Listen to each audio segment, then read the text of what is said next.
오늘 말씀의 제목은 인생의 위기를 극복하는 믿음의 기술들.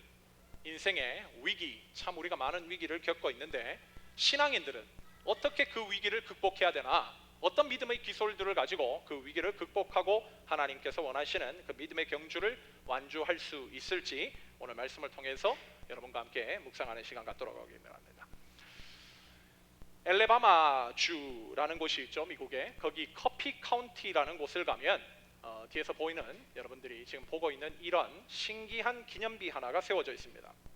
이 기념비는 볼 위블이라는 그 벌레를 기념하기 위해 세워진 기념비로서 한마디로 모카를 갉아먹는 이 벌레인데, 이 벌레들에게 감사하여 엘레바마주 커피 카운티에 있는 사람들이 세운 기념비입니다.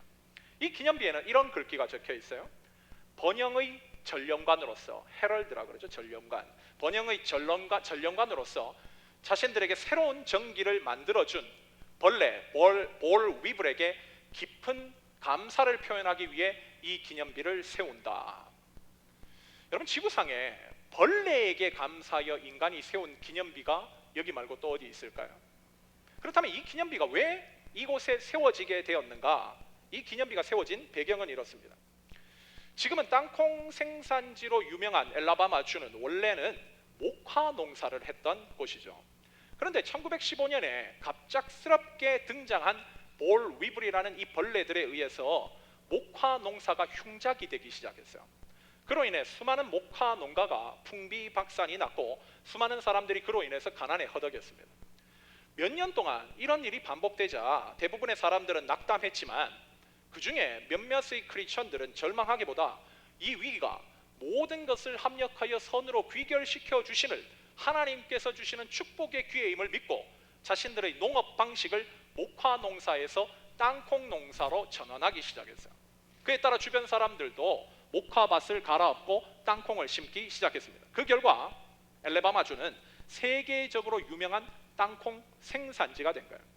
더 놀라운 것은 바로 그 시기가 인류 의복사에서 파격적인 변화의 시기였는데, 바로 그 시기에 인조 섬유라고 하죠, 화학 섬유가 개발되기 시작한 거예요. 그래서 사람들은 값비싼 목화로 만든 옷을 사 입기보다는 질 좋고 상대적으로 값이 싼 인조 옷감으로 옷을 만들어 입기 시작했습니다. 이로 인해 목화를 계속해서 재배했던 다른 주의 농가들은 큰 타격을 입었어요. 그러나 엘레바마주는 이미 볼 위블이라는 벌레에 의해서 그들의 삶의 방식을 일찍 전환시켰던 결과 더 큰 위기를 피해갈 수 있었다는 거예요. 그래서 그들은 볼 위블 때문에 생겨난 이 위기가 전화위복되었다라는 것을 기념하기 위해서 이 기념비를 세운 겁니다. 이처럼 우리 인생에도 언제나 우리 앞에 놓여 있는 것이 탄탄대로가 아니라 때로는 예기치 않는 위기와 어려움이 찾아올 수 있어요. 그래서 수많은 사람들은 그 위기에 넘어지고 낙심하기도 합니다.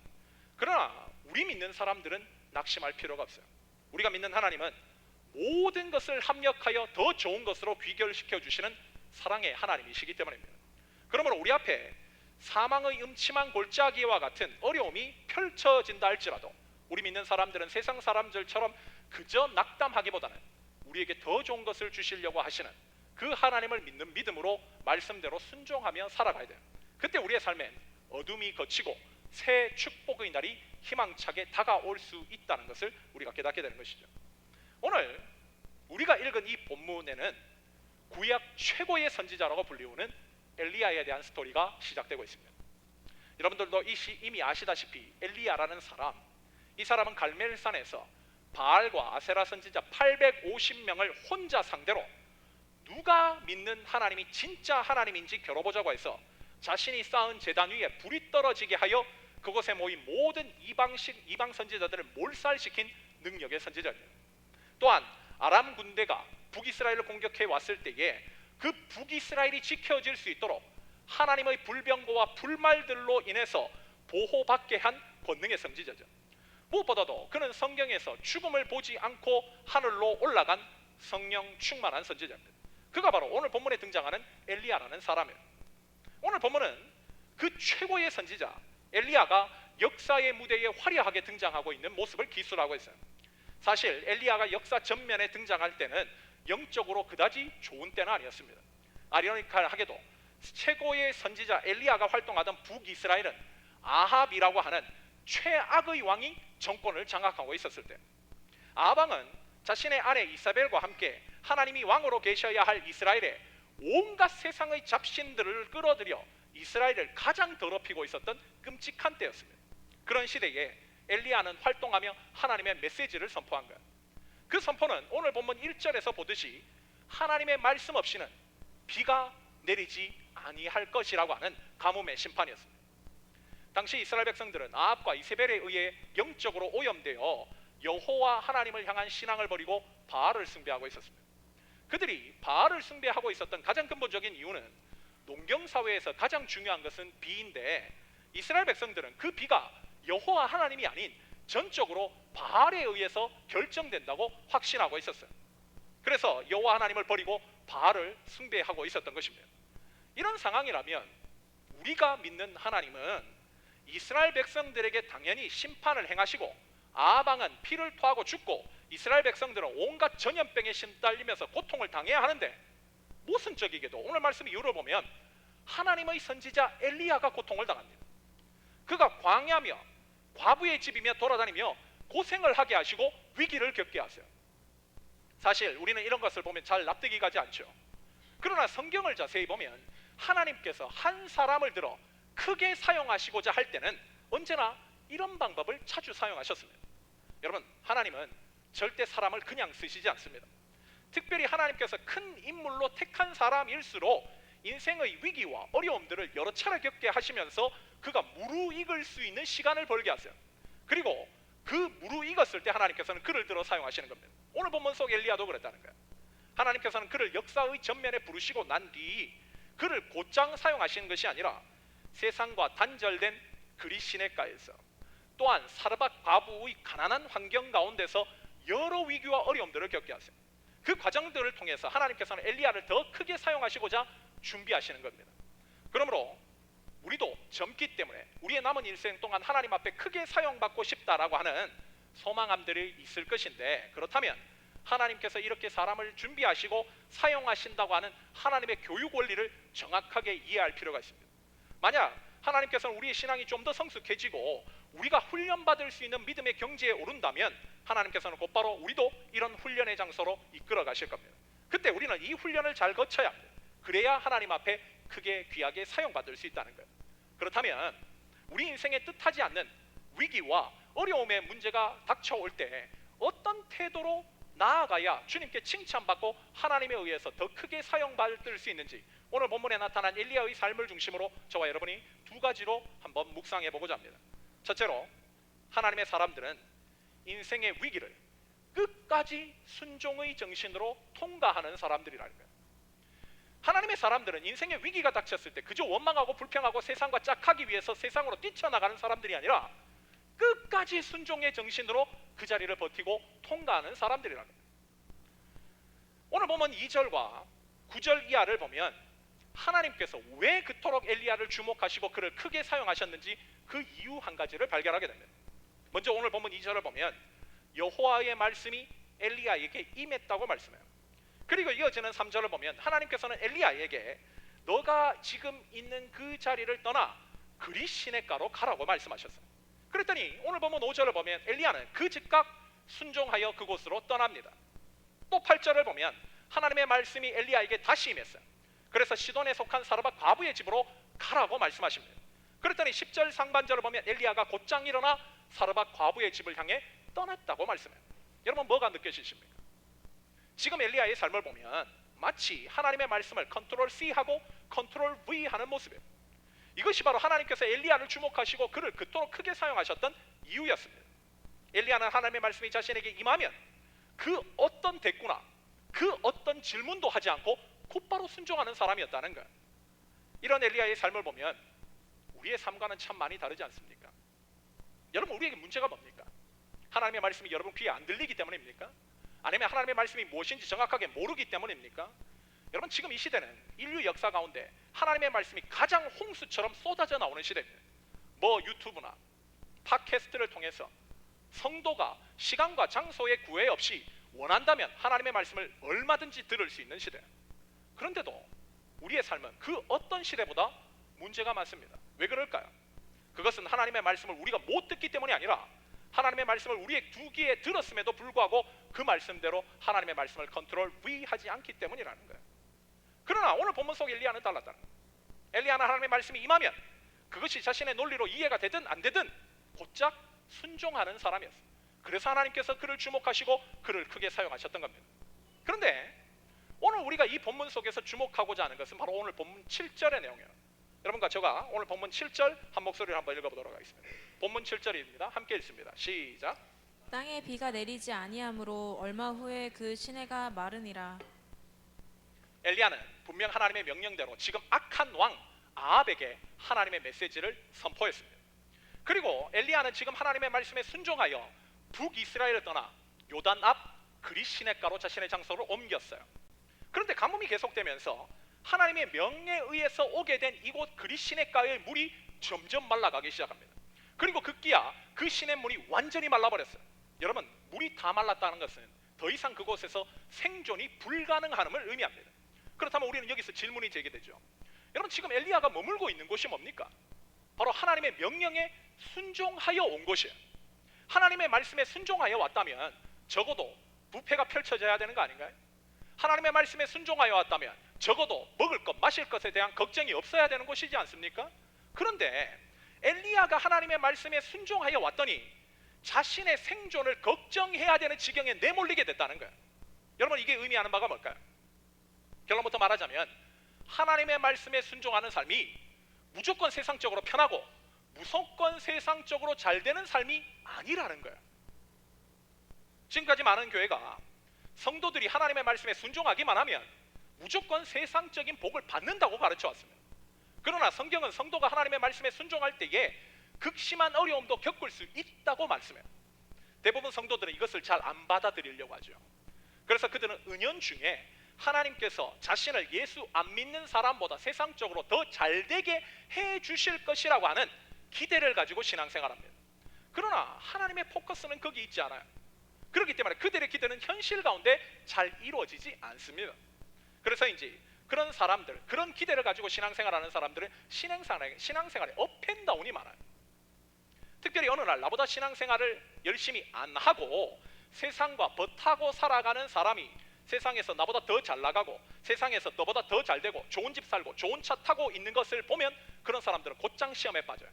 그리고 은근히 기대하기를 자신이 예수 믿는 자신이 오히려 예수 안 믿는 저들보다 세상적으로 더 잘 되고 세상과 짝하고 살아가는 저런 사람들을 벼락 맞고 피를 토하고 죽어야 되는데 왜 내가 예수 잘 믿는 내가 신앙생활 하는 내가 왜 쟤들보다 세상적으로 더 못하냐고 하나님을 향해서 은근히 협박을 합니다.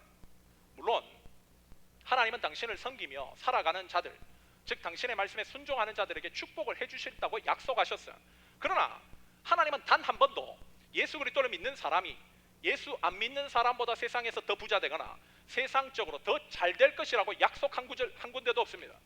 오히려 예수님은 우리가 예수를 믿으면 예수를 믿는다는 이유로 세상에서 미움을 받게 될 것이라고 예수님 말씀하셨어요. 그리고 그것을 견디고 끝까지 믿음을 지키고 살아가는 자들이 영원한 하나님 나라의 축복을 받게 될 것이라고 약속하셨습니다. 그 영원한 축복을 얻기 위해서 성도는 오늘도 그 하나님의 말씀을 붙들고 지금도 공중 권세 잡고 세상의 재리의 유혹으로 혹은 신앙생활 개판으로 하는 자들이 세상에서 잘 되는 것들을 보게 하여 우리를 신앙의 길에서 이탈하게 만드는 악한 마귀 사탄과 싸우며 믿음을 지키고 살아가야 되는 삶이 바로 우리 그리스도인들의 삶이라는 거예요. 여러분, 우리가 잊지 말아야 할 것은 아담과 하와의 범죄 이후 마귀에 의해 오염된 이 세상은 그 자체가 모순 덩어리입니다. 여러분, 아직도 세상이 모순인 것을 알지 못하십니까? 여러분, 이 세상이 모순이 아니면 어떻게 트럼프 같은 사람이 대통령이 될 수 있나요? 여러분, 모순이 아니면 어떻게 이만희 같은 사람들이 장수합니까? 이 세상은 모순 덩어리이기에 악한 자들이 득세하고 악한 자들이 장수하고 악한 자들이 우리 그리스도인들보다 세상적으로 더 잘 되는 거예요. 그러기에 이 세상에서 악한 자들이 내보다 더 잘 된다고 하는 것을 보고 신앙의 회의를 느끼고 그것으로 인해서 심지어 시험까지 들면 그 사람은 이 믿음의 길을 완주하기 너무나 힘듭니다. 여러분, 우리의 믿음의 조상 다윗이 시편 37편 9절부터 10절을 통해 뭐라고 얘기하는지를 한번 들어보세요. 진실로 악을 행하는 자들은 끊어질 것이나 여호와를 소망하는 자들은 땅을 차지하리로다. 잠시 후에 악인이 없어지리니 네가 그곳을 자세히 살필지라도 없을지리다. 즉 여호와를 소망하는 자들이 땅을 차지한다는 게 뭐예요? 여러분, 여기에서 땅은 천국을 상징하는 거예요. 다윗이 보니 악인들이 이 세상에서 잘 되는 것처럼 보이지만 그들은 하나님 나라에 아무리 눈을 뜨고 찾아봐도 없더라는 거예요. 즉 성도는 천국 못 가는 악인들을 부러워할 필요가 없다는 것이죠. 만약 너희가 하나님을 믿는다고 하면서도 이 세상에서 잘 되는 악인들을 부러워하면 믿음에서 이탈하여 너희가 결국 천국을 놓칠 수 있으니 너희는 그런 데 마음 뺏기지 말고 하나님이 원하시는 삶에만 초점을 두고 살아가라는 거예요. 오늘 말씀도 마찬가지 아닙니까? 하나님께서 엘리야가 자신의 사명을 끝까지 완수하고 영원한 하나님 나라에 이르기 위해서 반드시 필요한 것은 세상적인 복이 아니라 하나님을 바르게 아는 것임을 정확하게 아셨기에 그가 하나님의 말씀에 순종했을 때에 어떤 세상적인 돈의 복을 내려주신 것이 아니라 그의 믿음을 더 강하게 만들 수 있는 물이 마르고 양식이 쪼들리는 어려운 상황에 직면하게 하신 거예요. 지금 엘리야는 그것을 경험하고 있는 것입니다. 특별히 엘리야가 하나님의 인도함에 의해서 처음 그리시네가로 피했어요. 여기 그리시라는 히브리어 카라프라는 단어는 단절이라는 뜻입니다. 지금 엘리야는 하나님에 의해서 세상과 단절된, 세상과 분리된 상황 가운데 몰려 나왔어요. 엘리야는 처음 그것이 왜 하나님께서 자신을 그 단절된 공간으로 데리고 오셨는지 이해하지 못했을 겁니다. 그런데 조금 시간이 지나자 엘리야는 그곳에서 세상에서는 경험할 수 없는 신비스러운 일들을 경험하기 시작해요. 그것은 까마귀가 무슨 아마존 프라임이나 우버 딜리버리도 아니고 아침마다 그에게 떡을 물고 오고 고기를 물고 옵니다. 여러분, 까마귀는요 본래 시체를 탐하는 탐욕스러운 짐승입니다. 그 탐욕스러운 짐승이 자신의 동물적 본능을 억누르고 지금 엘리야에게 떡과 고기를 물어다 주고 있는 거예요. 여러분, 이게 상식적으로 이해가 되십니까? 여러분, 이건요 기적이에요. 굳이 이야기하자면 출애굽 광야 시대 때 이스라엘 백성들이 경험했던 만나와 메추라기의 기적을 엘리야가 지금 경험하고 있는 것입니다. 만약 엘리야가 세상의 고급 레스토랑으로 끌려갔거나 편안한 환경 가운데 놓여 있었다면 이렇게 자연 만물을 컨트롤하시고 자신을 먹이시며 입히시는 하나님의 놀라운 기적을 체험했을까요? 또 이후에 하나님께서는 엘리야를 사르밧 과부의 집으로 인도해 드리십니다. 이번에도 엘리야는 하나님의 말씀에 순종하여 그 과부의 집으로 들어갔어요. 들어갔더니 그 과부의 집 역시 그리시네가와 형편이 전혀 다른 것이 없습니다. 자신이 찾아간 과부의 집에 먹을 것이라고는 가루 한 웅큼의 병에 기름 조금뿐이었다고 얘기합니다. 특별히 여기 12절에 한 웅큼이라는 히브리어 카프는 손바닥을 의미하는 거예요. 찾아갔더니 손바닥에 담을 수 있는 소량의 가루밖에 없더라는 거예요. 여러분, 이 같은 상황에 여러분이 놓이시면 어떻게 반응하실까요? 아니, 하나님, 제가 그리시네가 통과했잖아요. 정말 순종했잖아요. 그러면 이번에는 좀 부잣집으로 보내주셔야지 이거 뭐 뺏어 먹기도 미안한 이런 가난한 집에 나를 또 보내십니까? 아니, 그래도 내가 명색이 선지자인데 이렇게 사람 눈치 보면서 사역해야 되나요? 저 같으면 이렇게 반응했을 것 같아요. 얼마나 인간적으로 불편했을까요? 이거 떡이라도 10개 있는 사람이면 하나 뺏어 먹으면 덜 미안하지, 하나밖에 없는 사람에게 그거 쪼갠다 그러면 얼마나 불편했겠습니까? 그런데 여러분, 그곳에서 어떤 일이 일어났나요? 또 기적이 펼쳐진 거예요. 그 기적은 가뭄이 그치는 날까지 사르밧 과부가 가진 통의 밀가루가 마르지 않고 병에 기름이 딸지 않는 기적이 나타난 거예요. 이것은 굳이 얘기하자면 구약의 오병이어 기적이 나타난 거죠. 여러분, 신구약 성경에서 가장 신비스러운 기적이 바로 만나와 메추라기 그리고 오병이어의 기적입니다. 여러분, 엘리야는요 이 엄청난 두 기적을 생전에 모두 체험한 유일한 성경의 인물입니다. 여러분, 이런 엄청난 기적을 체험한 삶이 여러분 아직도 거짓 진상짓하는 삶이라고 생각하십니까? 여러분, 정말 이렇게 엄청난 기적을 체험한 삶이 축복과 관련 없는 삶이라고 생각하시나요? 여러분, 엘리야는 한 사람이 한 번 경험하기도 힘든 그 놀라운 축복을 모두 다 경험한 사람이에요. 어떻게 그가 이 축복들을 다 경험할 수 있었습니까?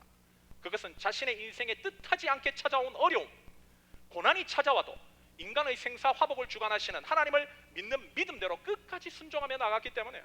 그랬기에 성도의 삶에 먹을 것, 입을 것, 마실 것을 다 책임져 주시는 하나님을 경험한 겁니다. 엘리야는 이 기다림을 통해서 자신에게 맡겨진 사명을 끝까지 완수할 수 있었고, 결국 마지막에도 죽음을 보지 않고, 특별히 성경에서 죽음을 보지 않고 하늘로 올라간 분이 세 분 계시죠. 예수님을 제압한다면 인간으로 치면 2명밖에 없습니다. 에녹과 엘리야죠. 특별히 엘리야는 그냥 올라간 것이 아니라 하나님이 보내신 불병거 타고 올라갔어요. 굳이 얘기하자면 리무진 보내신 거예요. 하나님이 너는 리무진 타고 올라오라고. 여러분 이런 사람이 있습니까? 성경에 유일무이한 사람이 됐다는 거예요. 여러분 이것을 보면서 뭘 깨달았어요? 아직도 하나님 말씀에 순종하고 신앙생활 열심히 하면 찾아올 수 있는 어려움과 고난의 문제 때문에 이해하지 못하겠다고 고개를 절레절레하고 지금도 세상과 버타며 살아가고 계십니까? 여러분 우리가 잊지 말아야 할 것은 우리가 걸어가는 믿음의 길은 악한 마귀 사탄과 싸워야 되는 영적 전쟁터입니다. 하나님 말씀에 순종해도 그러기에 뜻하지 않는 상황이 펼쳐질 수 있어요. 참된 믿음의 능력은 그 사실을 모르고 내가 무조건 평탄한 길 가겠다고 하는 것이 믿음의 삶이 아니라 그 사실을 알고 나와 그럼에도 끝까지 동행해 주시겠다고 약속하신 하나님, 나를 끝까지 책임져 주시겠다고 약속하신 하나님, 그 목자 되시는 예수님 붙들고 그분의 말씀에 끝까지 순종하며 나아가는 삶이에요. 그때 기적이 일어나는 거예요. 그때 우리의 삶에 까마귀가 찾아오고 통의 양식과 기름이 마르지 않는 대역사가 펼쳐지는 겁니다. 교회를 아무리 오래 다니고 아무리 주일 나와서 이 자리에 앉아 있는다 할지라도 이 사실을 알지 못한다면 그는 인생에 어려움이 오면 믿음의 자리에서 이탈할 가능성이 무궁무진한 사람이에요. 그렇게 하나님은 우리는 그런 배교하는 자가 되지 않도록 하기 위해서 오늘 이 사실을 우리에게 알려주고 계신 겁니다. 그 믿음으로 나갈 때 우리도 엘리야처럼 하나님 보내시는 까마귀를 경험할 수 있고 오병이어의 기적을 체험할 수 있다는 것, 이것이 바로 오늘 본문이 우리에게 주고 있는 첫 번째 메시지인 거죠. 둘째로 하나님의 사람이 끝까지 순종의 정신으로 위기를 통과하는 사람이라면, 두 번째는 인생의 위기를 열렬한 기도로 통과하는 사람들이라는 거예요. 기도로 위기를 통과하는 사람들, 이게 바로 믿음의 사람들입니다. 우리는 방금 전 성도가 하나님 말씀에 순종해도 뜻하지 않는 어려움과 위기를 겪을 수 있다는 사실을 알게 됐어요. 그렇다면 성도가 이 사실을 그저 알기만 하면 자동적으로 까마귀가 날아오고 오병이어의 기적이 자동적으로 펼쳐지는가? 그렇지 않습니다. 여러분 신앙은요 이론이 아니에요. 신앙생활은 머리로만 안다고 다 해결되는 것이 아닙니다. 다시 얘기하지만 신앙생활은 영적 전쟁이에요. 이 전쟁에서 성도가 끝까지 믿음으로 실제적인 삶을 살아가려면 그 삶을 가능케 해주는 영적인 자원을 하늘로부터 공급받아야 됩니다. 그렇다면 성도가 영적인 자원을 하늘로부터 공급받을 수 있는 통로가 뭔가? 그게 바로 기도라는 거예요. 기도를 통해서 성도는 하늘의 신령한 자원을 공급받고 이 영적인 전쟁을 승리하는 삶을 살아갈 수 있다는 거예요.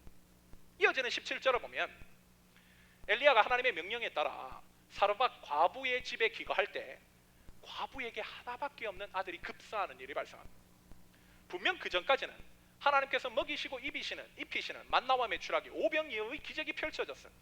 그렇다면 이제부터는 아무런 문제 없이 평안한 날들만 이어져야 되는데 어느 날 사르밧 과부에게 있는 유일한 가족, 그녀의 아들이 죽는 대참사가 벌어진 거예요. 여러분이 만약 이 상황이라고 한번 상상해 보십시오. 이 집에 지금 찾아와서 지금까지 분위기 좋았는데 가장 핵심적인 문제가 발생했어요. 충격에 휩싸이지 않았을까요? 아니 도대체 나한테 왜 이러시는 거야? 내가 지금 이 집에서 뭐 어떻게 하라고 하시는 거야? 어찌 할 바를 몰라 우왕좌왕하지 않았을까요? 그런데 엘리야의 선택이 뭔지를 한번 보십시오. 오늘 본문 19절입니다. 오늘 본문 17장 19절 함께 읽도록 하겠습니다. 함께 읽습니다. 시작. 엘리야가 그에게 그의 아들을 달라 하여 그를 그 여인의 품에서 받아 안고 자기가 거처하는 다락에 올라가서 자기 침상에 누이고. 여기 등장하는 한글 성경의 다락이라는 단어는 우리 한글적인 개념처럼 무슨 창고나 쓸모없는 공간을 의미하는 단어가 아니에요. 이스라엘 가옥 구조는 우리랑 달라서 다락이 제일 좋은 곳입니다. 그 이유는 전망도 좋고 공기 순환이 잘 되는 곳이 위에 있기 때문에 지금 이스라엘 사람들이 가장 선호하는 장소, 그 당시 중동 사람이 가장 선호하는 그 스위트룸에 지금 사르밧 과부가 엘리야에게 그 방을 내준 거예요. 그런데 오늘 본문에서 엘리야는 사르밧 과부의 아들이 죽게 되자 곧바로 그 아이를 데리고 다락으로 올라갔다고 말씀합니다. 이게 도대체 의미하는 바가 뭘까요? 특별히 성경에서 다락은 기도의 장소를 상징해요. 사도행전 1장에서 초대교회 성도들이 예수님께서 예루살렘으로 돌아가서 성령을 기다리라고 하셨을 때 그들이 열렬히 기도했던 장소가 바로 마가의 다락방이었습니다. 또 사도행전 10장을 보면 하나님께서 이방 선교의 문을 열기 전에 베드로에게 환상을 보여주시는데 성경은 베드로가 그 환상을 보게 된 장소가 욥바 시몬의 무두장이 시몬의 집 옥상이라고 얘기해요. 한글 성경 번역이 잘못된 거죠. 여기에서 옥상이라고 하는 것은 다락입니다. 다시 말해 성경에서 다락이라는 곳은 기도의 장소를 상징해요. 그러므로 엘리야가 그 죽은 아이를 데리고 다락으로 올라갔다고 하는 것은 그 문제를 가지고 하나님 앞에 전심으로 기도하기 위함이었다는 거예요. 여러분, 이게 문제 앞에서 엘리야가 즉각적으로 보인 그의 신앙의 모습이었습니다. 그런데 여러분, 세상 사람들은 어떤지 한번 생각해 보세요.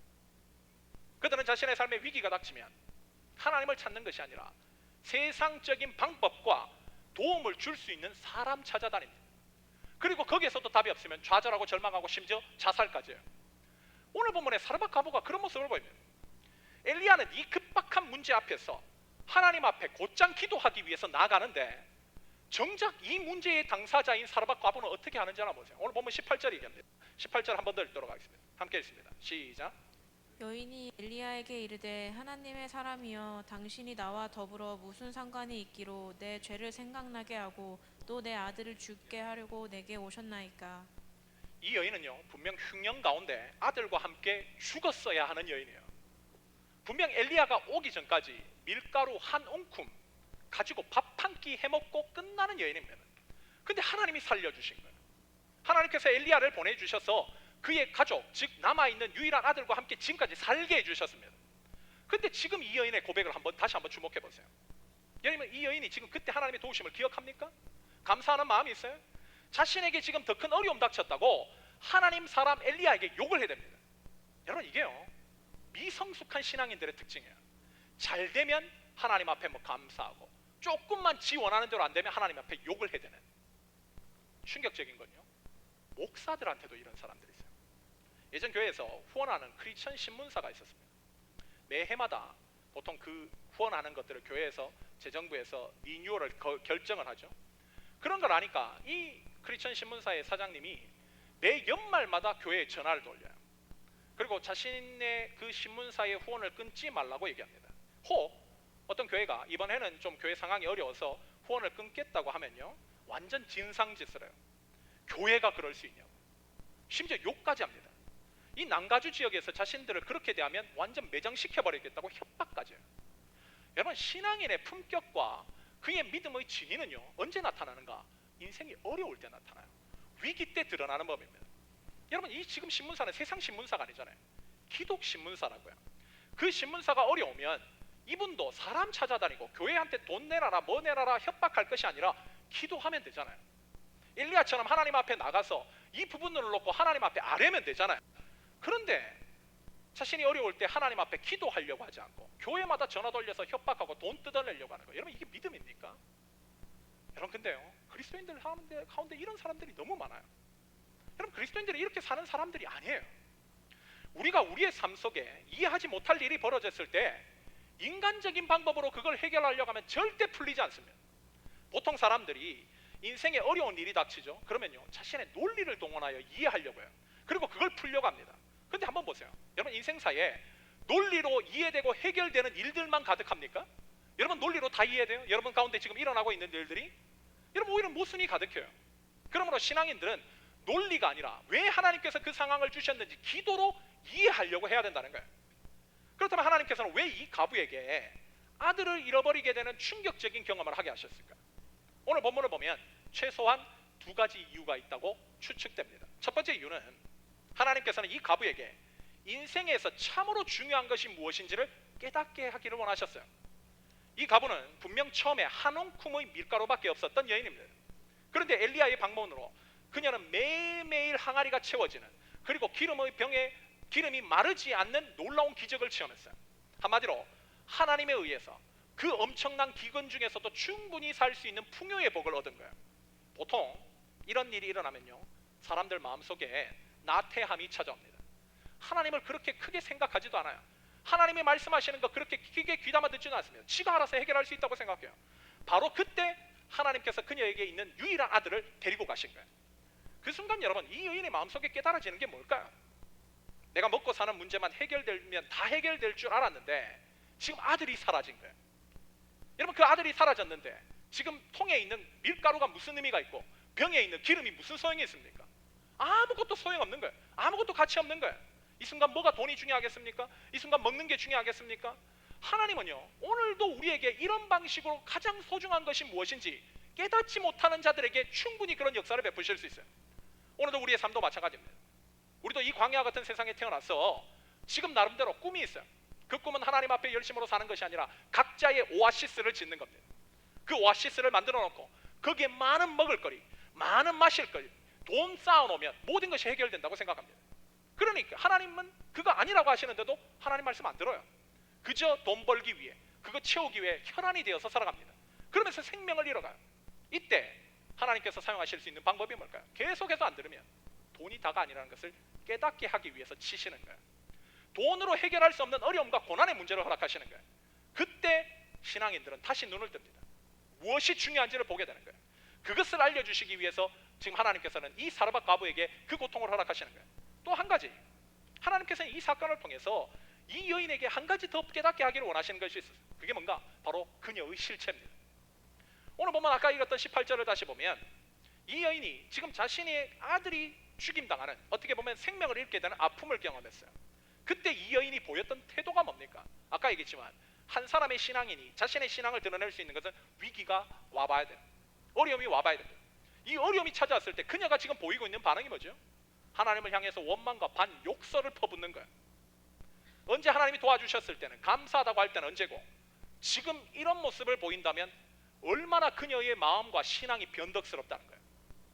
만약 이 과부가 자신에게 어려움이 찾아왔을 때 나는 하나님만 믿습니다, 이 문제 하나님만 해결해 주실 것을 믿어요, 그래서 저도 기도의 자리로 올라가겠습니다, 이랬으면 여러분 이 사르밧 과부는요 성경에서 최고의 믿음을 보였던 한 사람으로 세워졌을 겁니다. 하나님의 심판대 앞에서 영예스러운 아카데미, 지금 봉준호 감독이 상을 받았다는데 하나님의 심판대 앞에서 그런 아카데미 오스카상 같은 걸 받았을 거예요. 그런데 이 과부는 그 엄청난 축복의 기회가 자신 앞에 놓여 있음에도 불구하고 그 기회에서 하나님 앞에 욕이나 해대고 있고, 그런데 반대로 엘리야는 그 자리에서 하나님 앞에 신앙을 지키겠다고, 하나님께 이 문제 해결하겠다고 기도의 자리로 올라가니 완전 엘리야만 돋보이게 되는 거예요. 엘리야만 드러나게 되는 것입니다. 여러분, 저는요 이것이 우리의 심판대 앞에서 마지막 날 우리 모두가 보게 될 장면이라고 생각해요. 수많은 위기 앞에서 우리가 정말 엘리야처럼 하나님께서 알려주신 신앙의 원리들을 가지고 살아가는 사람들은 엘리야처럼 돋보이게 될 거예요. 반면 그 위기 앞에서 이 과부처럼 하나님 앞에 원망이나 내고 욕이나 대놓고 신앙의 자리 떠나서 지멋대로 살아가는 자들은 부끄러움에 처하게 될 것입니다. 그러게 우리는 우리 앞에 생기는 인생의 위기 앞에서 그 위기를 단순하게 원망하고 불평할 것이 아니라 우리의 믿음을 적극적으로 드러내는 기회로 삼아야 된다는 거예요. 특별히 위기라는 영단어가 크라이시스지 않습니까? 이것이 헬라어 크리메인에서 나온 말인데, 이 크리메인이라는 뜻은 어떠한 기준을 결정하다, 표준을 정하다라는 뜻이에요. 굳이 해석하자면 인생의 위기를 통해서 내 표준이 무엇인지를 보이는 것, 내 기준이 무엇인지를 드러내는 것, 이것이 바로 크리메인이라는 뜻입니다. 즉 인생의 위기를 통해서 한 사람이 정말 저 사람이 믿는 바가 무엇인지를 명확하게 보여줄 수 있다는 거예요. 그 대표적인 예가 누군가? 바로 다니엘 아닙니까? 다니엘은 우상에게 바쳐진 재물을 먹이라고 하는 위기를 경험해요. 모두가 먹어야 되는 거예요. 위기 앞에 놓여졌습니다. 그런데 그 위기 앞에서 나도 결국은 살아야 되니까, 먹고 살아야 되니까 그냥 타협 보겠다. 먹었습니까? 그러지 않았어요. 자신의 신앙을 보이는 거예요. 나는 절대 먹지 않겠어. 우상에게 바쳐진 어떤 음식은 절대 입에 대지 않겠다. 위기가 그들이 믿고 있는 신념이 무엇인지를 정확하게 보여주는 거죠. 다니엘의 세 친구 역시 마찬가지입니다. 금신상에게 절하라. 절하지 않으면 7배나 뜨거운 풀무불에 집어넣겠다. 그런데 그들이 어떻게 합니까? 타협 보고 절합니까? 그러지 않았어요. 그것들에게 절하지 않음으로써 이들 역시도 자신들은 우상에게 절하지 않는다라는 사실, 그 표준을 만방에 선포합니다. 그리고 풀무불에 걸어나와요. 하나님의 영광과 살아계심을 드러내는 거예요. 위기가 그들이 믿는 바를 더 무엇인지를 분명하게 드러내고 하나님이 그들과 함께 하신다는 사실을 천명하게 만드는 거죠. 여러분, 우리가 이 땅을 살아가면서 하나님께서 보여주기를 원하시는 것은 바로 이 모습이라는 거예요. 위기와 어려움이 없는 것이 아니라 위기와 어려움을 통해서 너희가 믿고 있는 바가 무엇인지를 세상 가운데 만천하에 드러내라. 그러면 내가 너와 함께 하고 있는 것을 보여줄게. 내가 너희들을 지키고 인도하는 것들을 체험하게 해줄게. 하나님 약속은 여기 있다는 것입니다. 오늘도 누군가는 술자리로 우리를 유혹하고 세상의 어떤 재리 유목으로 우리를 유혹하고 또한 타협하지 않으면 너의 어떠한 목줄을 잡아매겠다고 유혹합니다. 여러분, 이건요 쫄자리가 아니에요. 오히려 우리가 주도할 자리입니다. 우리의 믿고 있는 바가 무엇인지를 만천하에 드러낼 수 있는, 하나님 앞에 세움받을 수 있는, 한마디로 절호의 찬스가 우리에게 온 거예요. 그때 내 기준을 보여주는 거예요. 나는 절대 그렇게 하지 않아. 나는 믿는 사람이기 때문에 하나님의 말씀대로 살 거야. 누군가에게 신앙 고백을 하게 해주는 거예요. 그때 하나님께서는 누군가가 깨달아 주님께 돌아오게 하고, 누군가를 통해서는 하나님이 살아계신다는 것을 보여주게 하며, 누군가에게는 핍박받는데도 불구하고 저들은 신앙의 절개를 끊지 않구나, 저게 믿음이구나, 그 사실을 보여주는 통로가 될 수 있다는 거예요. 하나님 이런 사람 축복하지 않겠습니까? 하나님 이 사람 돌보지 않을까요? 여러분, 이게 믿음이라는 거예요. 엘리야 한번 보십시오. 엘리야는 위기가 생기자 곧바로 다락을 찾아가 하나님 앞에 엎드려 기도해요. 오늘 보면 21절을 보면 그가 기도할 때에 보여주었던 특이한 모습 하나가 나옵니다. 그것은 그 아이의 몸 위에 3번 엎드렸다가 하나님께 부르짖었다는 거예요. 이 행동이 무엇을 의미하는가? 정확한 의미는 뭐입니까? 왜 그렇게 했을까? 그럼에도 한 가지 분명히 알 수 있는 것은, 지금 엘리야는 이 아이를 두고 기도할 때 멀찍이 서서 기도한 것이 아니라 이 아이를 품고 열렬하게 간절하게 기도하고 있다는 거예요. 여러분, 이 아이는 이미 숨을 거두었습니다. 쉽게 말하면 시체예요. 세상에 어떤 사람이 시체를 안고 기도할 수 있어요. 그런데 엘리야는 지금 하나님 앞에 이 문제 역시도 하나님 앞에 올라가서 기도하는 거예요. 간절히 기도하는 거예요. 단순히 하나님께 기도하는 것이 아니라 마치 이 아이가 자기의 아들이 되는 것처럼 하나님 앞에 그 문제를 품고 열렬히 기도합니다. 하나님을 믿는 믿음으로, 하나님이 이 문제 어떻게 할까요? 하나님 아니시면 이 문제 저보고 어떻게 해결하라고 하시는 겁니까? 하나님만이 이 문제 해결하실 수 있습니다. 간절하고 열렬히 기도했던 거예요. 그랬더니 어떤 일이 일어나는가? 오늘 보면 22절이 이렇게 밝힙니다. 여호와께서 엘리야의 소리를 들으시고 그 아이의 혼이 몸으로 돌아오고 살아난지라. 엘리야에게는요, 최초라는 수식어가 많아요. 오병이어, 만나, 메추라기를 동시에 경험한 최초의 선지자, 또한 하나님에 의해서 리무진 타고 올라간 최초의 선지자, 또 하나 최초라는 타이틀을 답니다. 그게 뭔지 아세요? 구약에서 최초로 죽은 자가 살아나는 기적을 엘리야가 경험합니다. 여러분, 하나님은 이렇게 역사하신다는 거예요. 여러분, 엘리야가 무슨 특별한 일을 행했습니까? 어떤 수많은 재물을 가져와서 하나님 앞에 헌물했습니까? 어떤 교회를 세웠습니까? 그러지 않았어요. 가장 신앙적으로 기본인 행동을 했어요. 위기가 와도 하나님 앞에 순종하는 삶을 살아야지. 위기가 오면 하나님 앞에 간절히 열렬히 기도하며 주님께 꼭 붙어 있어야지. 신앙의 기본을 철두철미하게 지켰어요. 그랬더니 하나님께서 이런 대역사를 펼치시다는 거예요. 여러분, 하나님의 마음을 읽으셔야 돼요. 하나님 무엇을 원하시는지. 많은 사람들이 자기가 닭도 아니면서 달걀을 품고 그것이 병아리가 되기를 소망합니다.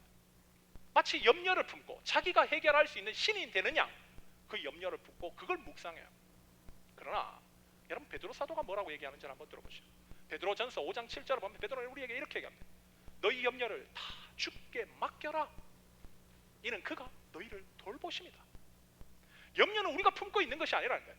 하나님 앞에 기도하면서 하나님께 맡기는 거라는 거예요. 여러분, 정말 여러분 안에 문제가 있다면 그걸 품고 소위 얘기해서 여러분의 논리와 여러분의 세상의 방식으로 그걸 해결하려고 하면 분명 문제는 해결되겠죠. 세상적으로 좀 나아질 겁니다. 그러나 반드시 다른 부분이 무너져요. 여러분이 만약에 하나님이 택한 백성이라면 그렇게 사는데 여러분 천국 갈 때까지 하나님 절대 놔두지 않습니다. 반드시 어딘가를 치실 거예요. 그리고 가장 소중한 것이 무엇인지를 깨닫게 하시기 위해서 그 부분을 거두실 겁니다. 후에 과연 그 자리까지 왜 가야 되냐는 거예요. 왜 가야 되냐는 거예요. 오히려 하나님께서 문제를 주시면 그것은 내 논리와 세상적인 방법으로 해결할 것이 아니라 기도의 산으로 올라가야 돼요. 하나님이 이 문제 어떻게 해결하기를 원하십니까? 정말 이 문제를 품고 하나님의 방법이 무엇인지 전심으로 구해야 된다는 거예요. 그때 하나님께서 하늘의 방법으로 상상할 수 없는 기적으로 우리의 문제를 해결하시고 우리의 믿음을 더욱더 강하게 만드신다는 것, 이것이 바로 오늘 본문의 엘리야를 통해서 우리에게 주고 있는 마지막 메시지죠. 오늘 말씀을 마무리하면서 진정한 신앙이 무엇인지를 우리는 다시 한번 알게 돼요. 오늘 말씀을 통해서 하나님의 사람들은 인생의 위기 가운데 어떻게 보면 인생의 예기치 않는 어려움 가운데 어떤 신앙의 모습으로 나가는 사람인지 분명하게 깨닫게 됐습니다. 하나님의 사람들은 위기의 순간일수록 끝까지 순종의 정신으로 하나님께 나가요. 하나님의 사람들은 위기가 자신에게 닥쳐올 때 끝까지 기도하는 간절하고 열렬한 기도로 주님의 기도의 산으로 오르는 사람이라는 것을 우리에게 보여줬다는 거예요. 바로 그 위기를 통해서 그 사람의 믿음이 무엇인지 증명하는 겁니다. 위기를 통해서 그의 믿음의 진위 여부가 증명된다는 거예요. 안타까운 것은 오늘도 자신의 믿음을 증명할 수 있는 하나님께서 마지막 날 상을 주시고자 하시는 그 축복된 기회가 놓여 있음에도 불구하고 그들은 그저 눈에 보이는 위기라고 생각하고 어려움이라고 생각해서 인간적이고 세상적인 방법을 선택하여 그 문제를 풀려고 합니다. 그리고 왜 내가 이런 어려움을 겪어야 되냐고 하나님을 향해 원망하고 불평을 터뜨리는데 시간을 낭비해요. 그들은 자신이 배운 신앙의 원리와 기술들을 이 위기를 통해서 사용하고자 하는 열의는 없어 보여요. 오히려 세상과 버타며 살아가는데 더 열심히 해요. 그리고 맨날 하는 소리가 자신이 그렇게 타협한 보는 삶을 내가 먹고 살기 위해서 별 수 있다. 자본주의의 삶에서 어떻게 돈 추구하지 않고 살아갈 수 있어. 이딴 소리 해야 돼요. 신앙생활 좀 제대로 하라고 하면 맨날 그 소리입니다. 그들 눈에는 먼저 그의 나라와 의를 구하며 하나님께서 그 모든 것들을 책임져 주시는 하나님은 안 보여요. 믿지를 않는 것입니다. 그런 사람들 볼 때마다 목회자로서 너무 마음이 아파요. 그러나 오늘 본문을 통해서 보듯이 참 성도는 위기의 순간 그가 정말 믿음을 가진 자인지 아닌지가 드러나요.